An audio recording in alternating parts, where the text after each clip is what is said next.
harvest ko ng carrots. Nagtanim ako ng carrots dito sa base ng aking calamansi. So,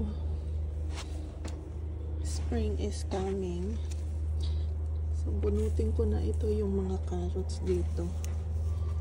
Check natin. Kahit maliliit, kunin ko na din para yung nutrients mapunta na lahat sa calamansi. Let's see this one. May dumaan na aeroplano. Let's see this one. Oh! Maikli lang siya, pero okay yung size. See? There you go. Tapos dito. Nag-aagawan kasi sila ng nutrients. Kaya natin dito. Ubusin ko na ito lahat ng nakapalibot dito kahit maliliit.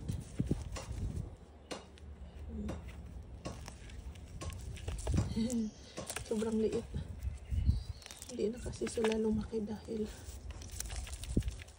congested sila dyan. Pang dagdag lang sa salad. Or maybe yung iba na malayo sa puno. Wow! This one good. Ito maganda yung size nito. Very nice. Good size. Okay. Kasi meron na tayong pang salad. Kasi lagyan ko ng fertilizer. Itong natin, calamansi. Dahil, palabas na ng mga bulaklak.